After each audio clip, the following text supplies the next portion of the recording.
श्री स्वामी समर्थ सर्वांना. माझ्या चॅनलमध्ये सर्वांचे खूप खूप स्वागत आहे. तर आज मी सांगणार आहेत 11 ऑगस्ट 2026 श्रावण महिन्यातील पवित्र शिवरात्रीच्या प्रदोष काळी आपण पार्थिव शिवलिंगाची पूजा आणि रुद्राभिषेक करणार आहोत. एकदम उच्च कोटीची सेवा आहे. ती सेवा नक्की करा. मनभावेने केली तर आपली सर्व इच्छा पूर्ण होतात. तर या व्हिडिओमध्ये मी तुम्हाला पार्थिव शिवलिंग कसे तयार करायचे, कोणती माती घ्यायची, पूजेसाठी लागणारे संपूर्ण साहित्य, पूजा कशी मांडायची आणि शेवटी विसर्जन कसे करायचे, हे सर्व मी या व्हिडिओमध्ये सांगणार आहेत. म्हणून व्हिडिओ शेवटपर्यंत बघा आणि माहिती आवडली तर चॅनलला सबस्क्राईब करा, लाईक करा. पार्थिव शिवलिंग कसे तयार करावे? पार्थिव शिवलिंग बनवण्यासाठी पिंपळाच्या झाडाखालची माती, बेलाच्या झाडाखाली माती किंवा शिमेच्या झाडाखालची माती, स्वच्छ माती घ्यायची आहेत. आणि त्या मातीमध्ये आपल्याला थोडी गंगाजल, 2 ते 3 लवंग आणि काळी मिरी असते ती आपल्याला घालून त्यामध्ये आपल्याला शिवलिंग तयार करायचं आहे. आणि शिवलिंग ठेवताना त्याच्या खाली आपल्याला बेलपत्र ठेवायचं आहे आणि त्यावरती आपल्याला पार्थिव शिवलिंग तयार करायचं आहे. पूजा कशी मांडावी? तर एक स्वच्छ पाटावर मोठे ताट किंवा परात ठेवावे आणि त्यामध्ये एक डिश ठेवून त्यावर पार्थिव शिवलिंग ठेवावे.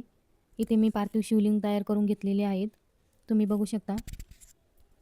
खूप सोप्या पद्धतीने आणि खूप श्रद्धेने आपण ते शिवलिंग तयार करायचं आहे. इथे मी पाट ठेवलेला आहे. एक स्वच्छ कपडा अंथरून त्याच्यावरती पाट ठेवलेला आहे आणि त्यावरती ताटात शिवलिंग ठेवलेले आहेत, पार्थिव शिवलिंग बनवलेलं.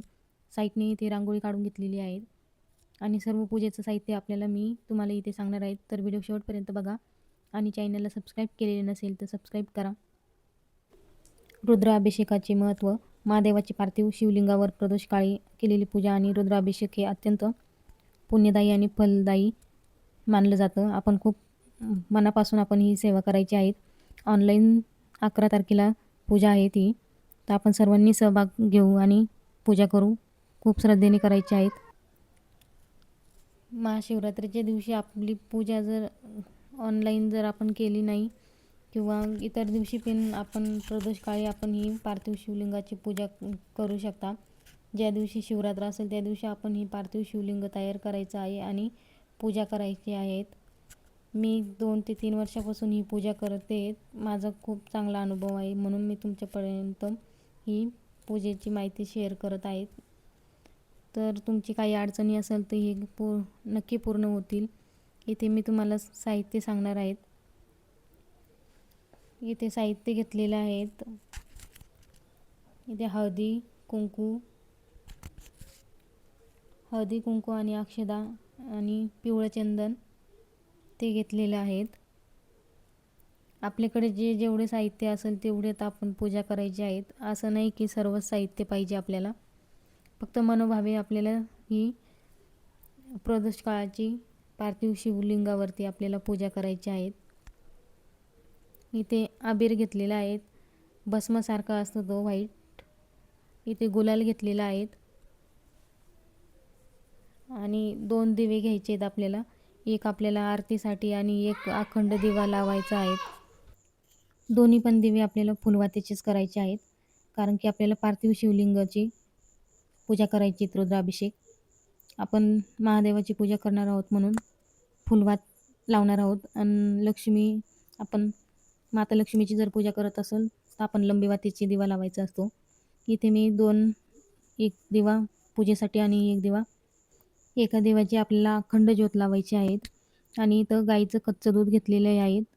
गाईचं कच्चं दूधच वापरायचं आहे आपल्याला रुद्राभिषेकसाठी. आणि इथे दही घेतलेले आहेत. गाईचं तूप पाहिजेत आपल्याला. आणि इथं पंचामृत बनवून घेतलेलं आहे. पंचामृत बनवायसाठी इथं कच्चं दूध, तूप, साखर, मध हे सर्व मी मिक्स केलेले आहे. पंचामृत बनवलेलं आहे. इथे मध पण घ्यायचं आहे आणि साखर सर्व एकत्र करून घ्यायचं. तुमच्याकडे जे जे असेल ते तुम्ही मनोभावे करायचं आहे. असं नाही का सर्वच साहित्य पाहिजे.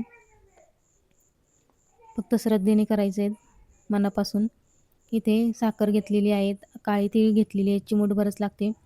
लाल दोरा आहेत, कलावा तो पण लागतो आपल्याला.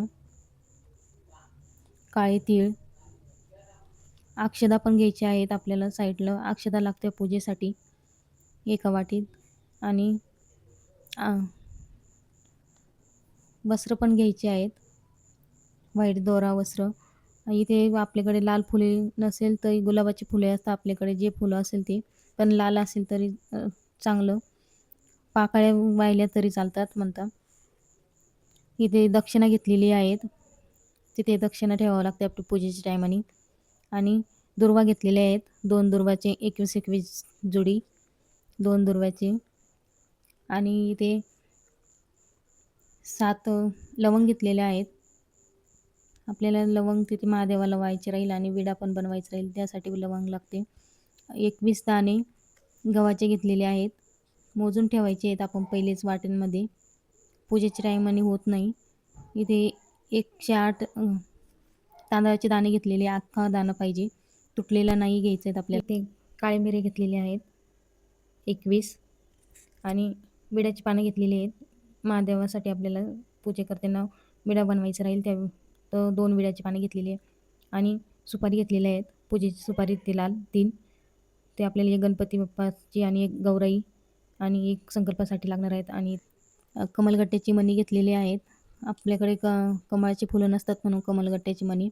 इथं धतुरा घेतलेला आहे, धोत्र्याचं जे फळं असतं ते लागणार आहेत. 5 इलायच्या पण घेतलेल्या आहेत आणि कापूर घेतलेला आहे, आपल्याला तिथे महादेवासाठी पूजेसाठी लागणार आहेत. येथे 7 बेलपान घेतलेले आहेत, ते सर्व आपण पूजेसाठी लागणार आहेत, ते पण 7 बेलपान. इथे 7 शमीचे पत्र आहेत, शमीपत्र, ते पण पूजेसाठी. आणि तुमच्याकडे जी मिठाई असेल, फळं असेल ते तुम्ही घेऊ शकता. दुधाचं खीर किंवा घरी बनवलेली मिठाई किंवा पेढ्याचं दुधापासून बनवलेली मिठाई ती तुम्ही घ्यायची आहे पूजेसाठी तुमच्या इच्छेनुसार. असं नाही की दुकानातूनच आणलं पाहिजे. इथे 1 लोटा जेल पण घ्यायचा आहे, एक आपला देवाचा तांब्या आहे तो भरून ठेवायचा आहे. आणि गंगाजल पण घ्यायचं आहे त्यासोबतच. आणि भरपूर सारी आपल्याकडे जी फुलं असेल ते घ्यायची आहेत. असं सर्व साहित्य आपण काढून ठेवायचं आहे. आणि 11 तारखेला प्रदोषकाळी 7 वाजता आपल्याला पूजा करायची आहे. आणि इतर दिवशीही तुम्ही शिवरात्री प्रदोषकाळी तुम्ही महादेवाची पूजा करू शकता. आता श्रावण महिना सुरू होणार आहेत, आपल्या महाराष्ट्रात अमावस्या संपली, दीपामावस्या, दिव्यांची अमावस्या संपली की मग श्रावण चालू होतं. तेव्हा श्रावणच्या शिवरात्री येते, त्या दिवशीही तुम्ही ही पूजा नक्की करा. पार्थिव शिवलिंगाची सेवा केल्याने खूप चांगले लाभ होतात, सर्व इच्छा पूर्ण होतात आपल्या. इथे असं सर्व मी साहित्य काढून ठेवलेलं आहे. आणि एका पाटावरती असं छान सुंदर आसन टाकून त्यावरती पाट मांडून छान अशी रांगोळी काढून घेतलेली आहेत. आणि एक मोठं ताट घ्यायचं आहे आपल्याला, मोठी परात एक, त्याच्यावरती आपल्याला एक छोटी डिश ठेवून त्याच्यावरती आपल्याला शिवलिंग, पार्थिव शिवलिंग ठेवायचं आहे. शिवलिंगाखाली आपल्याला बेलाचं पान ठेवायचं आहे पहिले, आणि मग शिवलिंग ठेवायचं आहे बनवलेलं. छान अशी रांगोळी, सर्व साहित्य आपण काढून ठेवायचं आहे पूजेचे पहिले. तुम्ही ब्राह्मणाला पण बोलून ही पूजा करू शकता किंवा घरच्या घरीही करू शकता, किंवा टी व्हीवरती पण दाखवतात अशा पद्धतीने तुम्ही करू शकता ही पूजा. आणि नित्यसेवेमध्ये श्री स्वामी समर्थांच्या नित्यसेवेमध्येही रुद्राभिषेक आहे, त्या पद्धतीने तुम्ही नक्की करा. रुद्राभिषेक केल्याने खूप लाभ भेटतात, पितृदोष चालला जातो, घरात काही अडचणी असेल तर ते पण दूर होतात. तुम्ही नक्की करा ही पार्थिव शिवलिंगाची पूजा. आणि माझी माहिती कशी आवडली की नाही कमेंटमध्ये नक्की सांगा. आणि सबस्क्राईब करा, लाईक करा, कमेंट करा. आणि पार्थिव शिवलिंगाचे आपल्याला रुद्राभिषेक झाल्यानंतर विसर्जन करायचं आहे, ते आपल्याला एक छोट्या बकेटमध्ये किंवा टपामध्ये स्वच्छ पाणी घेऊन त्यामध्ये आपल्याला घरच्या घरीच त्यामध्ये विसर्जन करायचं आहे. आणि त्याच्या पहिले आपली जी इच्छा आहे ती भोलेनाथांना सांगून 2 बेलपान आपल्या घरामध्ये ठेवायचे आहेत तिजोरीमध्ये. तर तुमची इच्छा नक्की 1 वर्षात पूर्ण होईल. संकल्प करून नक्की करा ही पूजा, तुमच्या आयुष्यात जे काही अडचणी असेल त्या नक्की पूर्ण होतील. आणि मी सांगितलेली माहिती तुम्हाला आवडली असेल तर कमेंट करा, शेअर करा आणि सबस्क्राईब करायचं विसरू नका. आणि पूर्ण व्हिडिओ बघितल्याबद्दल धन्यवाद. श्री स्वामी समर्थ सर्वांना.